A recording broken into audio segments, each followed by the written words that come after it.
Bonjour et bienvenue à cette formation. Mon nom est Marie Ménard, je suis conseillère pédagogique au Collège Montmorency et je suis associée à ce projet traitant des attitudes professionnelles depuis l'automne 2014, projet qui est porté par le regroupement des collèges du Montréal métropolitain, donc le RCMM.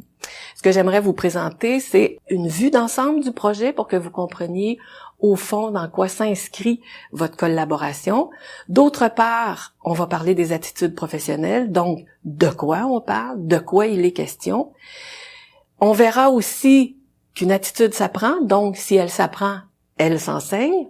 Et enfin, l'évaluation des attitudes, comment on peut procéder.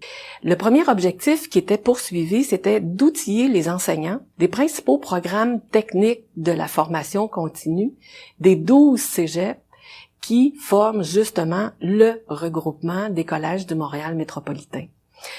Le sujet, attitude professionnelle, particulièrement vif, je dirais, dans la mesure où une majorité des étudiants inscrits dans les programmes sont d'immigration récente et on réalise que ces personnes ont à s'adapter au marché du travail. D'autre part, on peut regarder la situation beaucoup plus largement et constater que c'est l'affaire de tous que de travailler certaines attitudes qui sont spécifiquement liées à un métier. J'aurais envie de vous proposer une phrase qui m'a particulièrement frappée, qui a été énoncée par Henri Boudreau. Un employeur embauche généralement une personne sur la base des capacités professionnelles qu'elle manifeste et la remercie de ses services sur la base des attitudes qu'elle ne manifeste pas. Je dois vous avouer que cette phrase a été fondamentale, je dirais, dans le processus.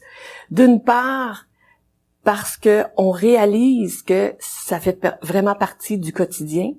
Les offres d'emploi en témoignent par les qualités que recherchent les employeurs et on se rend compte aussi qu'en entrevue, l'idée est confirmée. Et il vous est peut-être par surcroît arrivé d'être confronté à la situation suivante, c'est-à-dire que vous avez un étudiant ou une étudiante qui est stagiaire et l'employeur vous appelle pour vous dire « Ton stagiaire n'entre pas demain.